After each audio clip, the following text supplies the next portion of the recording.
Hello student. Electrochemistry में आज अपन कोल्डहाउस लॉ के थर्ड एप्लीकेशन के बारे में पढ़ेंगे, जिसपे अपन degree of dissociation of weak electrolyte calculate करेंगे। तो देखिए, इसको कैलकुलेट करने के लिए एक फॉर्मूला यूज करते हैं, एल्फा। एल्फा जहाँ पे डिग्री ऑफ डिसोसिएशन होता है। देखिए, डिग्री ऑफ डिसोसिएशन आप अगर जनरल लैंग्वेज में भी सोचे, ठीक है, तो ये क्या होता है? Amount amount of electrolyte dissociate, कितना अमाउंट इलेक्ट्रोलाइट का डिसोसिएट हो चुका है, and divide by initial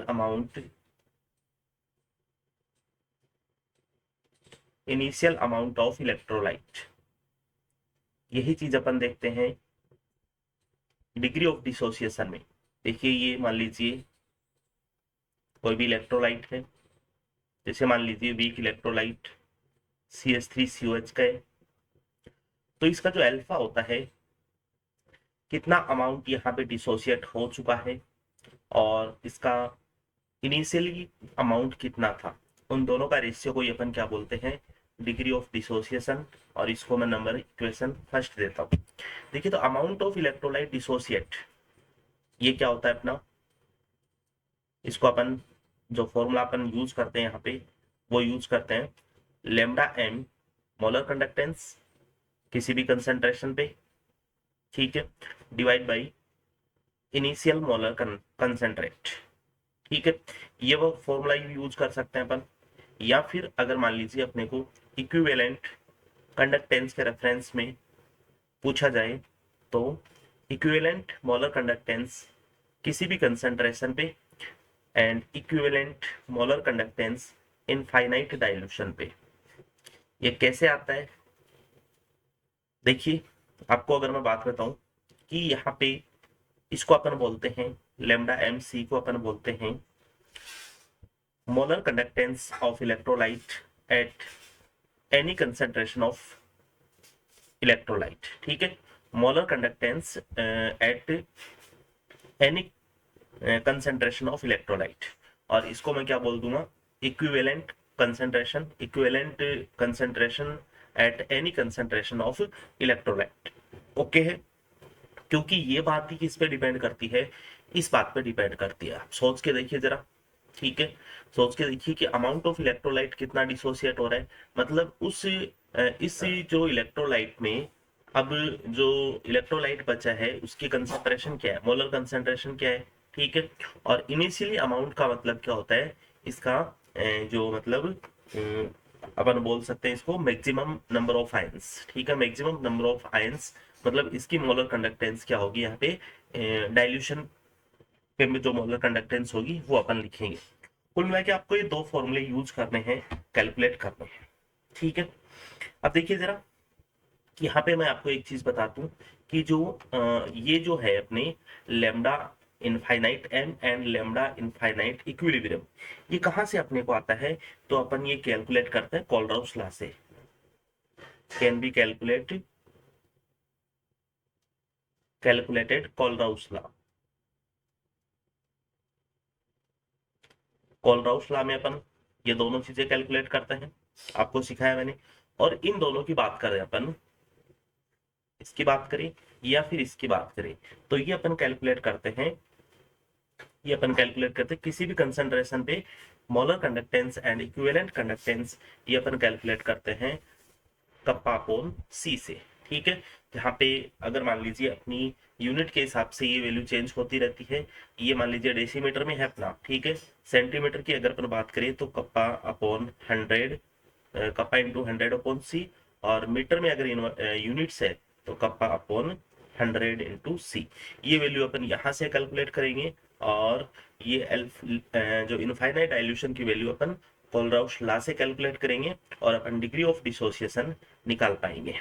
okay है, अब इस डिग्री ऑफ डिसोसिएशन को मैं ऑस्टला ऑस्टला ऑस्टवाल्ड लॉ से एंड इसको अपन डेबाई हक्कल लॉ से अपन इसको कनेक्ट करते हैं। देखिए,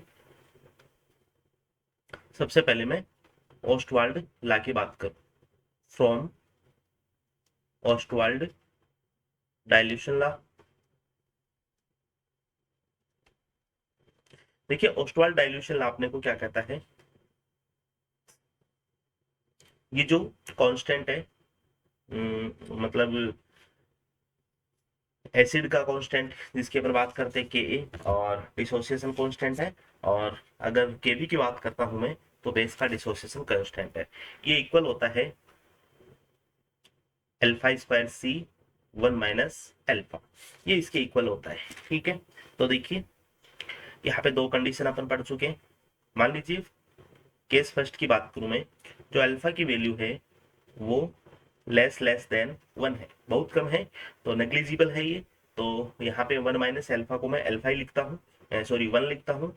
तो इसके लिए अपना जो एसिड का डिसोसिएशन कांस्टेंट है वो अल्फा स्क्वायर सी हो जाएगा। ठीक है, यहाँ पे अपन अगर मान लीजिए एसिड का डिसोसिएशन कांस्टेंट की बात करें तो अल्फा की वैल्यू अपन यहाँ से अपन रख देंगे, मतलब lambda M C, lambda M infinite, इसका स्क्वायर हो जाएगा इंटू सी, ये वैल्यू अपन यहाँ पे रख देंगे। ठीक है, ये बात हुई अपने मोलर कंडक्टेंस के रेस्पेक्ट में। और दूसरी अपन बात कर लें अपन इक्विवेलेंट कंडक्टेंस के रेस्पेक्ट में, तो इक्विवेलेंट और ये किसी भी कंसंट्रेशन पे, एंड इक्विवेलेंट इनफाइनाइट डाइल्यूशन पे, इसका स्क्वायर कर दूंगा मैं इंटू सी, ये वैल्यू अपन अल्फा की वैल्यू अपन यहाँ से रखते हैं, यहाँ से। ठीक है, दोनों वैल्यू रख दी अपन ने और इसको कनेक्ट कर दिया ओस्टवाल्ड डाइल्यूशन लॉ से। अब दूसरा केस यहाँ पे बनता है कि मान लीजिए for weak electrolyte, for weak electrolyte alpha is does not small, अगर ये स्मॉल नहीं है, छोटा नहीं है, नेग्लिजिबल नहीं है, तो अपन इसको क्या लिखेंगे, K A is equal to alpha square C 1 - alpha. यहाँ से अगर मैं 1 - अल्फा इधर ले आता हूँ तो ये हो जाएगा अल्फा स्क्वायर सी अपॉन के ए। ठीक है, फिर देखिए 1 - अल्फा, इसको मैं थोड़ा सा अल्फा को नीचे रखूं तो ये हो जाएगा अपना अल्फा सी अपॉन के। ठीक है, अब यहाँ पे अपन अल्फा सी की वैल्यू, अल्फा की वैल्यू आराम से रख सकते हैं। ठीक है, और भी इसको मैं कैलकुलेट करता हूँ। देखिए अगर 1 - अल्फा इज इक्वल टू, ये हो जाएगा अल्फा सी के ए प्लस 1, ये फाइनली अपना जो फॉर्मूला अपना यूज कर लेंगे। और इस फॉर्मूले में अगर अपन, इस फॉर्मूले अगर अपन अल्फा की वैल्यू रख देते हैं, ठीक है, यहाँ पे अगर अल्फा की वैल्यू रखता हूं मैं, देखिए तो अल्फा की वैल्यू, चलिए रखता हूं मैं, ये हो जाएगा one by lambda M C, lambda M infinite is equal to, देखिए यहाँ पे फिर से मैं अल्फा की वैल्यू रखता हूँ, कैसी अपना ए सी अपॉन कैसी, ऐसा कैसा है, और अल्फा की वैल्यू रखता हूँ मैं lambda M C upon lambda M infinite into, ये हो जाएगा सी और के ए प्लस 1। ठीक है, इस फॉर्मूले को मैं इस तरह से लिख सकते हैं, ये ऊपर की तरफ चला जाएगा और ये हो जाएगा lambda M C is equal to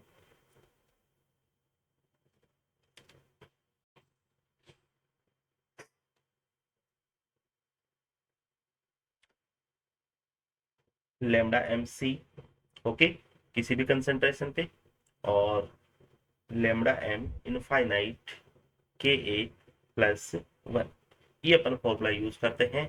ठीक है, और यहाँ पे अगर मान लीजिए आपको ग्राफ पूछा जाए किस किस के बीच में, ग्राफिकल का इक्वेशन रहता है, आप हमेशा ध्यान रखना, अगर ग्राफ अपन अपन निकाले 1/लैम्डा एम सी और वर्सेस लैम्डा एम इंटू सी, किसी भी कंसेंट्रेशन पे, इसके बीच में अपन ग्राफ निकाले, तो देखिए ग्राफ निकालने का एक ही तरीका है। बाकी मैं जो ग्राफिकल सारे कॉन्सेप्ट है केमिकल डायनेमिक्स या फिर केमिकल काइनेटिक्स में आपको समझा दूंगा। देखिए यहाँ पे ये जो वैल्यू है, ठीक है, ये जो वैल्यू है, इसको अगर मैं थोड़ा सा ऐसे करूं one by lambda M C is equal to, ये क्या हो जाएगा, ये वैल्यू यहाँ पे आ जाएगी।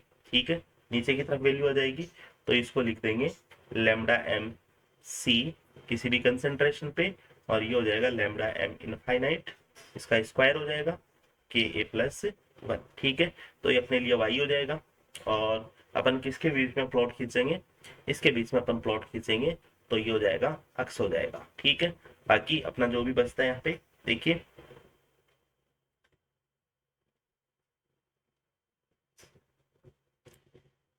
ये जो प्लॉट होगा यहाँ से चालू होगा और इसका इंटरसेप्ट होगा वो अपन बोल देंगे 1/λ इनफाइनाइट, ये लीजिए। ठीक है, ओके। और जो दूसरा है, दूसरी अपन बात करते हैं। देखिए 1 के नीचे भी क्या होगा, लैम्डा इनफाइनाइट, तो ये इसका इंटरसेप्ट होगा। और ये जो सारी वैल्यू है, इसको दूसरे पेन से मैं लिखता हूँ, ये जो सारी वैल्यू है अपनी, ये सारी वैल्यू, ठीक है, ये अपने लिए क्या हो जाएगी, एम हो जाएगी, ये एक्स हो जाएगा। देखिए इस इक्वेशन को मैं थोड़ा सा अगर ढंग से लिखूं, वाई हो गया। ठीक है, एम का वैल्यू मैं लिखूं 1/λ इनफाइनाइट स्क्वायर एम के ए, और एक्स की वैल्यू मैं लिखता हूँ इनटू लैम्डा सी, किसी भी कंसंट्रेशन पे सी, और प्लस हो जाएगा 1/λ एम इनफाइनाइट, तो ये वाई हो गया। ओके, ये अपना एक्स हो गया, एक्स के जो मल्टीप्लाई ये एम हो गया, स्लोप हो गया, और ये इंटरसेप्ट हो गया सी। तो देखिए सी अपना इंटरसेप्ट यहाँ पे लिख दिया, और इसका जो स्लोप है एम है, वो अपन क्या लिख देंगे, 1/λ इनफाइनाइट एम स्क्वायर के ए। ठीक है, यहाँ पर कर लेंगे अपन। अब देखिए दूसरों में इसको जो डिग्री ऑफ डिसोसिएशन को कनेक्ट करता हूँ डेबाई-एकल कॉन्सेप्ट से। डिग्री ऑफ डिसोसिएशन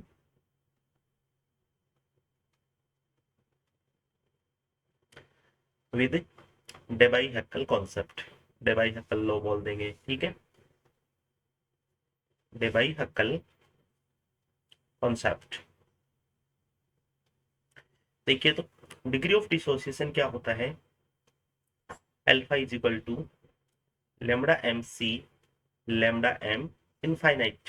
ओके है, और डेबाई हैकल का कॉन्सेप्ट होता है, हालांकि आगे मैं इसको बताऊंगा। अकॉर्डिंग टू डेबाई हैकल,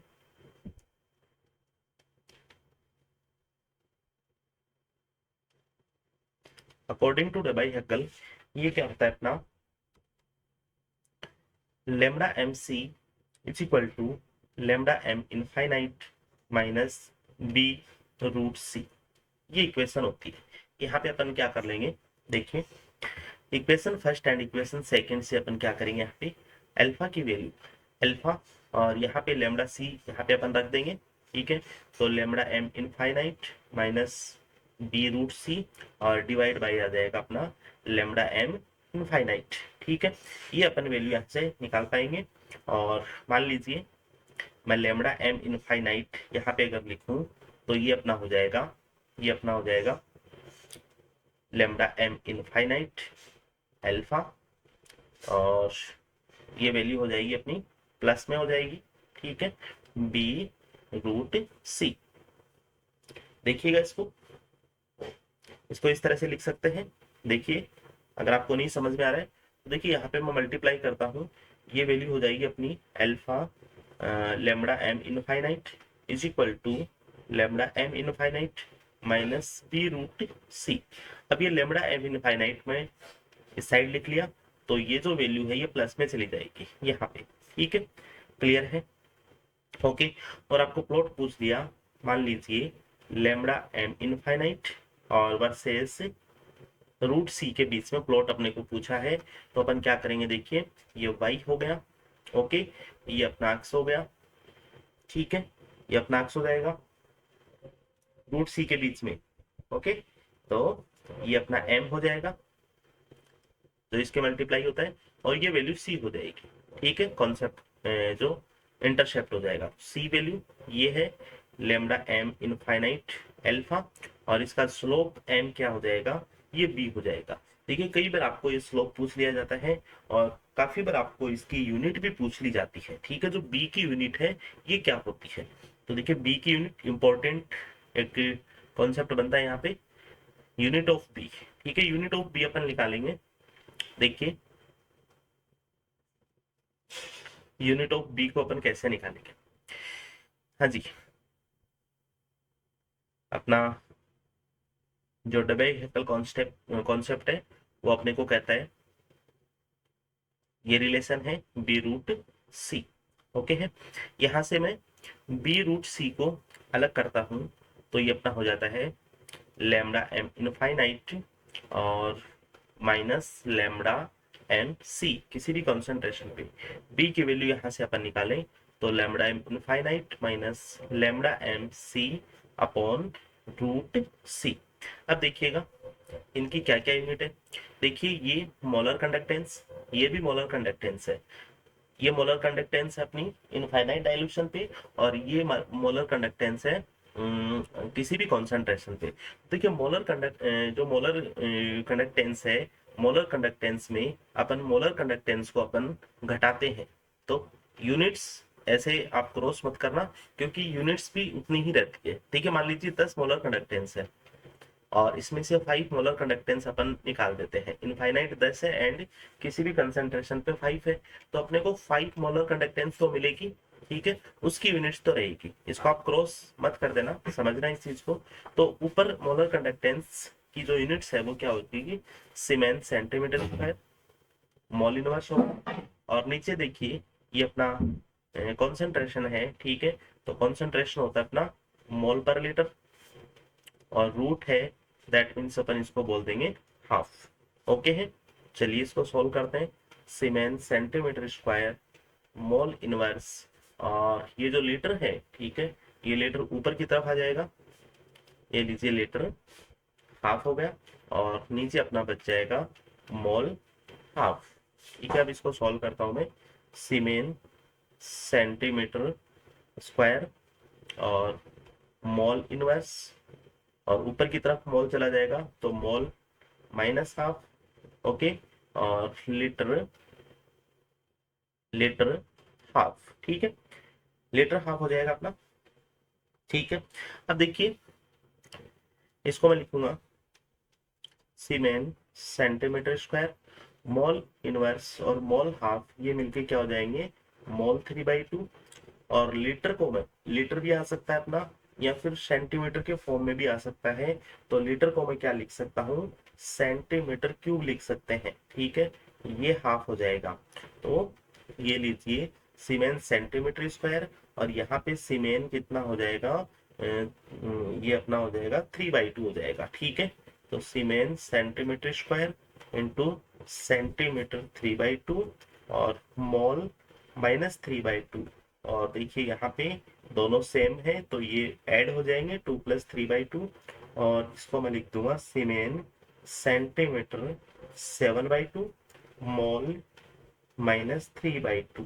ये इसकी यूनिट्स है जो आपको ध्यान रखने हैं, पूछ ली जाती है। ठीक है, चलिए इसके बाद में अपन नेक्स्ट एप्लीकेशंस। अभी देखिए अपन एप्लीकेशन के में जो फॉर्मूले यूज हो रहे हैं उनको अपन देख रहे हैं, किस तरह से अपन फॉर्मूले डिराइव कर रहे हैं। फॉर्मूले आपको ध्यान रखने हैं सारे।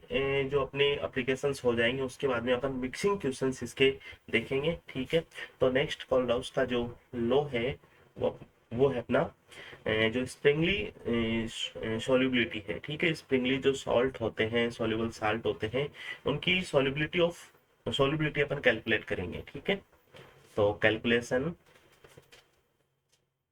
Calculation of solubility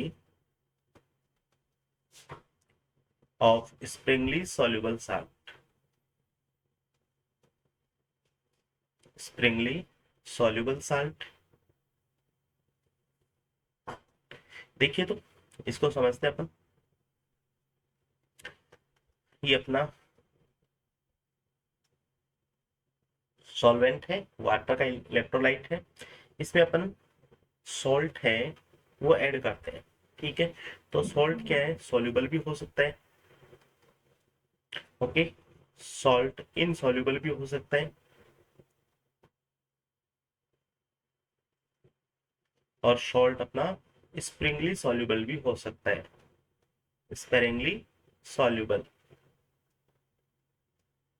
sparingly soluble देखिए, सॉल्युबल का मतलब कंप्लीटली सॉल्युबल हो जाएगा वाटर में, इनसॉल्युबल का मतलब सॉल्युबल नहीं होगा, और स्पेरिंगली सॉल्युबल का मतलब कुछ पार्ट इसका सॉल्युबल हो जाएगा, कुछ पार्ट इनसॉल्युबल होगा, ठीक है। तो ये किस बात पे डिपेंड करता है, देखिए एक अपनी होती है lattice energy. Lattice energy, lattice energy वह एनर्जी होती है जो कोई भी सॉल्ट होता है, सॉल्ट को बनने में या फिर सॉल्ट को डिसोसिएशन होने के लिए जितनी अमाउंट ऑफ एनर्जी रिक्वायरमेंट या फिर जितनी अमाउंट ऑफ एनर्जी रिलीज होती है, उसी एनर्जी को अपन बोलते हैं लैटिस एनर्जी। और इस लैटिस एनर्जी की वैल्यू हाइड्रेशन एनर्जी से या फिर सॉल्वेशन एनर्जी से, हाइड्रेशन एनर्जी या फिर सॉल्वेशन एनर्जी से अगर कम होती है तो जो सॉल्ट है या फिर जो सॉल्युबल होगा, सॉल्ट क्या होगा, सॉल्युबल होगा, ओके। और अगर लैटिस एनर्जी, लैटिस एनर्जी की वैल्यू ज्यादा होती है हाइड्रेशन एनर्जी से, तो जो सॉल्यूशन है वो क्या हो जाएगा, इनसॉल्युबल हो जाएगा। और लैटिस एनर्जी की वैल्यू अगर इक्वल हो हाइड्रेशन एनर्जी से, जो सॉल्ट क्या हो जाएगा, स्पैरिंगली सॉल्युबल हो जाएगा, स्पैरिंगली सॉल्युबल हो जाएगा, ठीक है। हाँ जी, मान लीजिए हाइड्रेशन एनर्जी ज्यादा है तो सॉल्युबल होगा, और हाइड्रेशन एनर्जी कम है लैटिस एनर्जी से तो इनसॉल्युबल होगा। और अगर दोनों की value lattice energy and hydration energy दोनों की वैल्यू अगर इक्वल हो तो उससे जो साल्ट है वो क्या हो जाएगा, स्प्रेंगली सॉल्युबल साल्ट होगा। और ऐसे कौन कौन से साल्ट होते हैं जरिए उसको भी अपन देख लेते हैं। ये होता अपना AgCl का साल्ट, AgBr का साल्ट, Ag के जो साल्ट होते हैं वो आ जाते हैं इसमें, और लेड सल्फेट आ जाता है, PbSO4 आ गया, बेरियम सल्फेट एटसेट्रा। ये जो साल्ट होते हैं ये स्प्रिंगली सॉल्युबल साल्ट होते हैं, ठीक है। अच्छा, अपन क्या करते हैं, इसकी जो स्प्रिंगली सॉल्युबल साल्ट है, ठीक है, इसको अपन को सॉल्युबल करने के लिए लार्ज अमाउंट वाटर की जरूरत पड़ती है। ये जो स्प्रिंगली सॉल्युबल साल्ट है इसको सॉल्युबल करने के लिए अपने को वाटर एक्सेस में लेना पड़ता है, ठीक है। वाटर मतलब इसका डाइल्यूशन में अपन इसको इसका डाइल्यूशन करवाते हैं, इसको इनफाइनाइट डाइल्यूशन इसको अपन करवाते हैं। मतलब मेरे कहने का मतलब ये है कि मान लीजिए ये वाटर है, ये वाटर है, तो ये वाटर कैसा होगा, एक्सेस होगा, बहुत ज्यादा होगा, एक्सेस होगा। और इसमें सॉल्ट अपन ने कौन सा लिया है, स्पेरिंगली, स्पेरिंगली सॉल्ट, ठीक है। तो ये जो सॉल्यूशन अपने को मिलेगा ये स्प्रिंगली सॉल्यूशन मिलेगा, स्प्रिंगली सॉल्यूशन मिलेगा अल्फा डाइल्यूशन पे मिलेगा, ठीक है। सॉल्यूशन ऑफ स्प्रिंगली साल्ट, इसको बोल देंगे सॉल्यूशन ऑफ स्पेरिंगली साल्ट,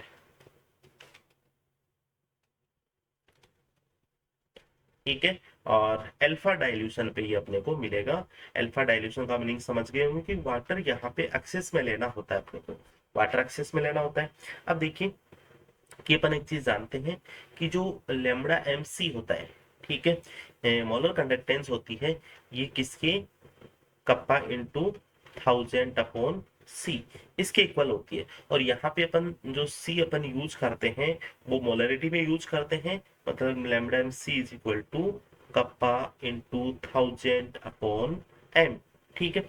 अब देखिए जो स्प्रिंगली सॉल्युबल है, स्प्रिंगली सॉल्युबल है, ये जो अपन अगर इसको लिखे हम कि M इज इक्वल टू क्या हो जाएगा, kappa into 1000 lambda MC।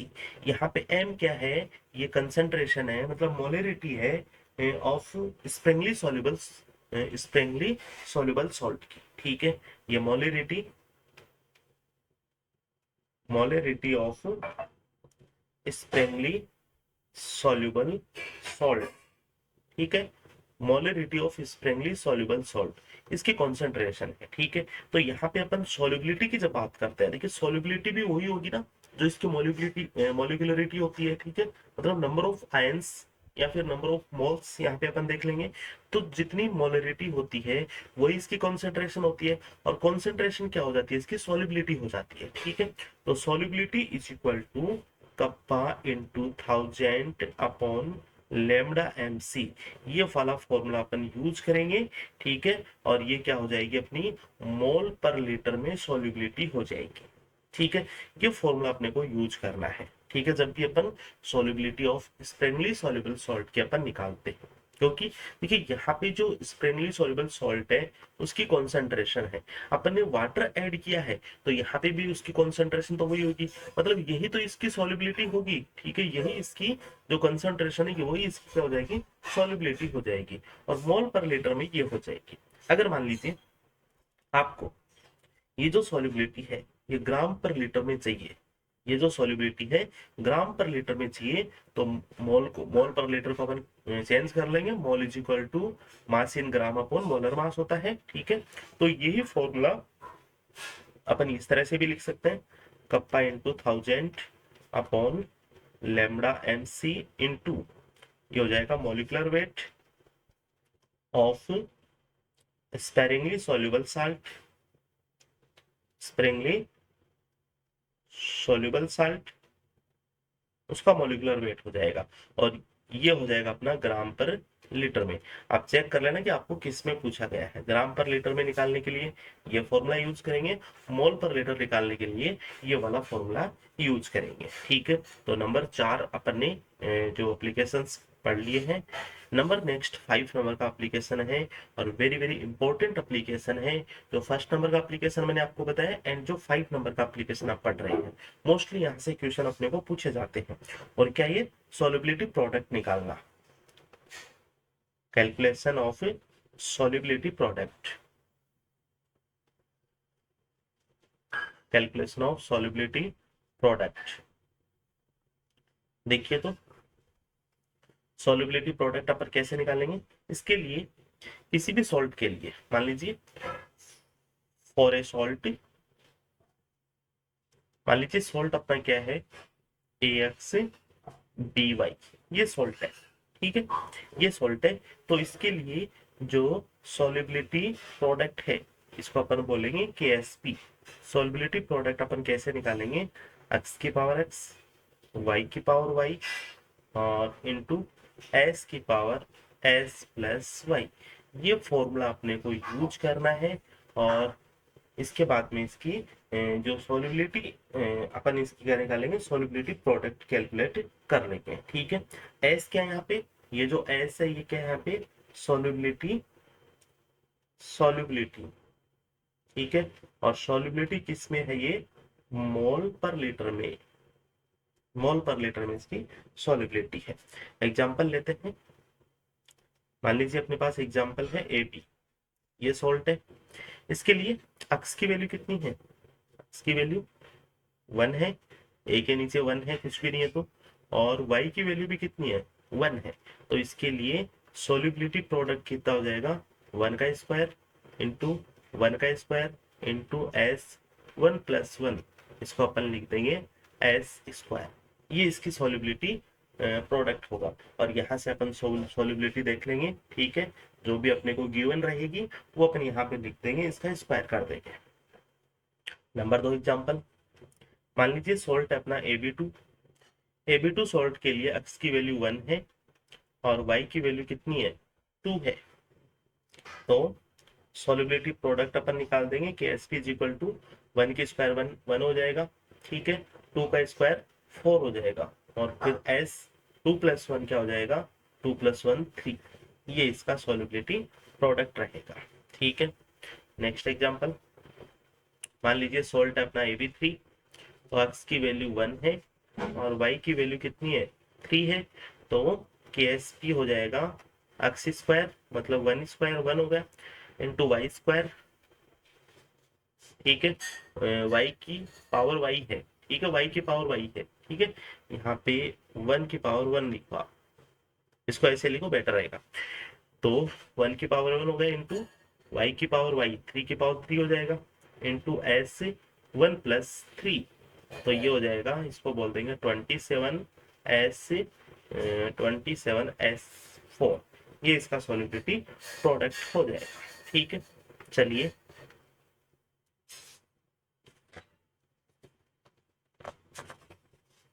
Next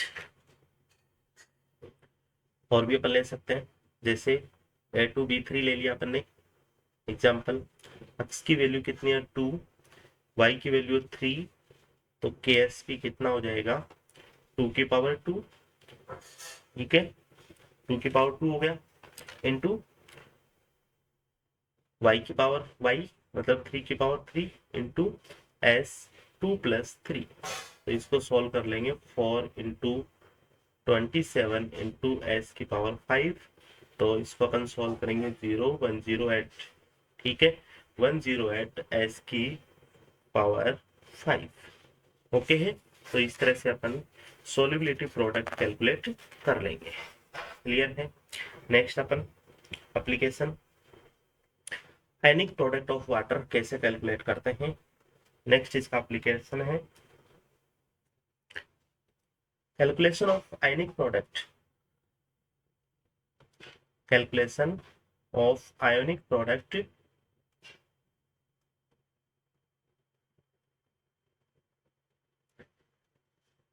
KW जिसको बोलेंगे ऑफ वाटर।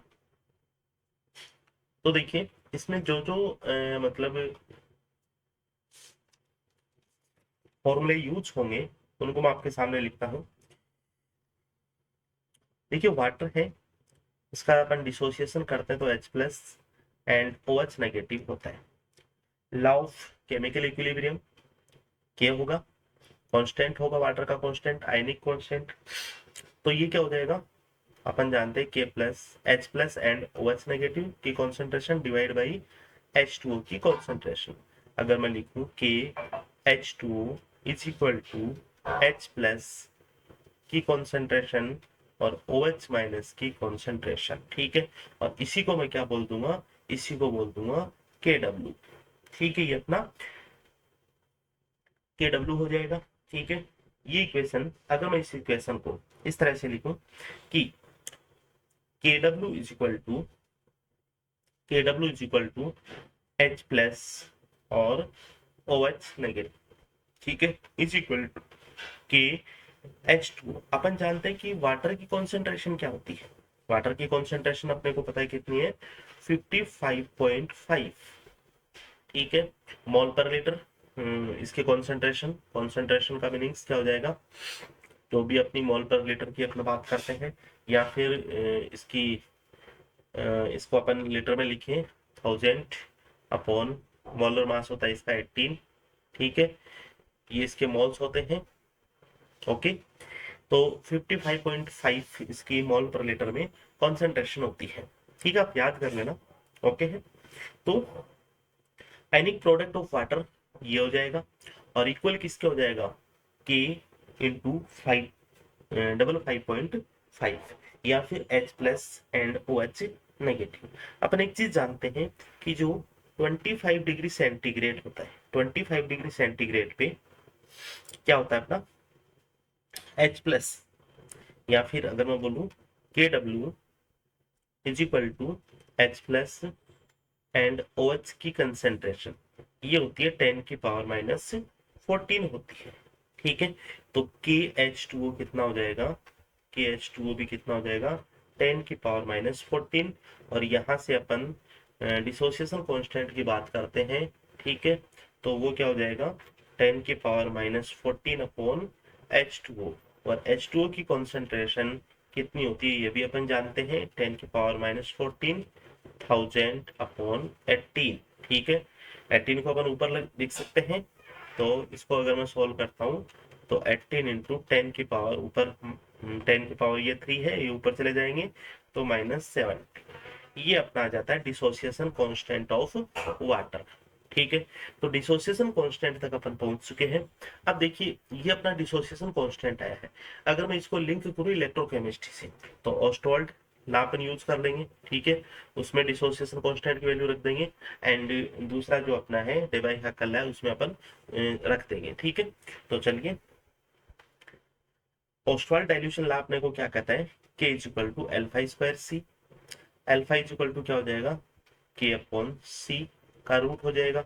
K यहाँ पे क्या है 18 इंटू 10 की पावर -70 और C क्या है यहाँ पे वाटर की कॉन्सेंट्रेशन है, इसका रूट हो जाएगा।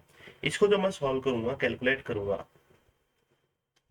तो देखिए अपना ये आ जाएगा 100 10 की पावर 3 इंटू 18, 18 से अपना 18 कैंसिल हो जाएगा, ठीक है। कर सकते हैं ऐसा कुछ, चलिए देख लेंगे आगे अपन। सॉरी ये अपना डिवाइड होगा, 1000/18 होता है। ओके, कैंसिल नहीं होगा। अब ये 18 ऊपर की तरफ चला जाएगा, ठीक है। या फिर मैं अगर इसको ऐसे लिखूं कि 18 स्क्वायर होगा, 18 स्क्वायर इंटू 10⁻⁻17, ये अपना आ जाएगा, ठीक है। 10⁻⁻17 अपॉन 10⁻3, ये लीजिए, ठीक है। इसको सॉल्व कर लेना आप इजीली। तो अल्फा इज इक्वल टू ये 18 स्क्वायर और ये ऊपर चला जाएगा तो 10⁻⁻20, इसका रूट अपन ले लेंगे और इसको सॉल्व करेंगे तो आ जाएगा 80 इंटू 10⁻⁻10, ठीक है। अगर मैं इसको परसेंटेज में लिखूं तो परसेंटेज में इसको मल्टीप्लाई कर देंगे 100 से, 100 से मल्टीप्लाई करेंगे और ये वैल्यू आ जाएगी 18 इंटू 10⁻⁻8, या फिर इसको अगर मैं लिखूं 1.8 इंटू 10⁻⁻7 परसेंटेज। ये आपको क्या मिल गया है यहाँ पे, ये आपको डिग्री ऑफ डिसोसिएशन मिल गया है, ठीक है। जो वाटर का अपन डिसोसिएशन करते हैं उसका डिग्री ऑफ डिसोसिएशन की वैल्यू फिक्स है यहाँ पे, ठीक है। आप याद रखना फिक्स है, और इसका जो डिसोसिएशन कांस्टेंट है वो भी फिक्स है, ठीक है, ये भी याद रखोगे।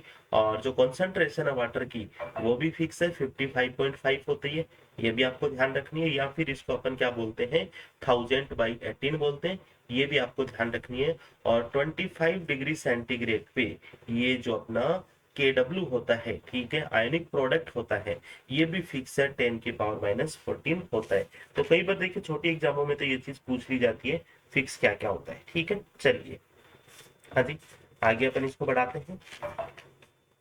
हाँ तो देखिए अपन एक चीज जानते हैं यहाँ पे, एक चीज अपन ने पढ़ लिया, KW is equal to H+ होता है कॉन्सेंट्रेशन, OH नेगेटिव की कॉन्सेंट्रेशन, और इसकी वैल्यू कितनी है 10⁻⁻14, ठीक है। और मैं यहाँ पे अगर बात करूं कि H+ और OH नेगेटिव इन दोनों की कॉन्सेंट्रेशन इक्वल होगी, और वो कितनी होगी 10⁻⁻7, ठीक है। और इसको मैं लिख दूंगा, मतलब KW को अब क्या लिख सकता हूं मैं, अगर मान लीजिए ये कॉन्सेंट्रेशन है, इस कॉन्सेंट्रेशन को मैं C लिखता हूं, ठीक है। तो ये अपनी क्या हो जाएगी C इंटू C, ये हो जाएगा अपना C², ओके है। अब देखिए इसको मैं कोरिलेटेड करता हूँ इलेक्ट्रोकेमिस्ट्री से। तो अपन जानते हैं स्पेसिफिक कंडक्टेंस है, जैसे ये वाटर है, इसका स्पेसिफिक कंडक्टेंस KH2O किसके सम होगा, क्योंकि एडिटिव नेचर की होती है। मैंने स्पेसिफिक कंडक्टेंस की कैरेक्टरिस्टिक प्रॉपर्टीज बताई थी जो एडिटिव नेचर की होती है, ठीक है, इसके सम होगी। अब KH और KOH की वैल्यू भी अपन निकाल देंगे, और कहाँ से निकाल देंगे, देखिए देखिए, मान लीजिए इसमें H+ भी है और OH नेगेटिव भी है, मैं निकालता हूँ λm H+ और इनफाइनाइट सॉल्यूशन पे, तो वो क्या होगा मेरे लिए, वो क्या हो जाएगा K/C होगा, और K का मीनिंग्स KH+ होगा, ठीक है। H+ की तो H+ हो जाएगा। तो यहाँ से मैं KH+ अगर निकालू तो वो क्या हो जाएगा C into λm infinite H+, okay. दूसरा अगर मैं OH के रेस्पेक्ट में आयनिक कंडक्टेंस निकाले इनफाइनाइट डाइल्यूशन पे, तो वो क्या होगी KOH negative upon C, specific conductance upon C होता है, अपन जानते हैं सारी चीजें। तो ये आयनिक स्पेसिफिक कंडक्टेंस क्या हो जाएगी C into infinite λm OH negative, ठीक है। यहाँ पे KH+ अपने को मिल गया, KOH नेगेटिव अपने को मिल गया।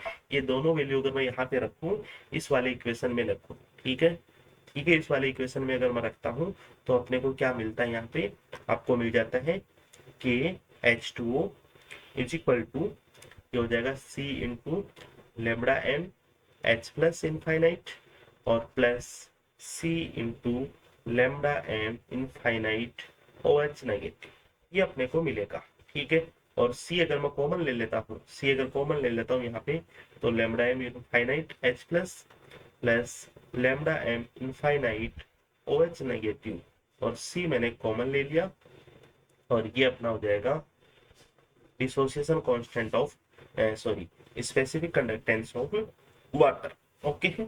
यहाँ से अगर मैं C निकालूं तो अपना क्या हो जाएगा KH2O specific conductance of water upon molar conductance of H plus आइन eight infinite dilution and molar conductance of OH negative eight infinite dilution. एक ये फॉर्मूला अपने को यूज करना है, ठीक है, ये फॉर्मूला भी अपने को यूज करना है।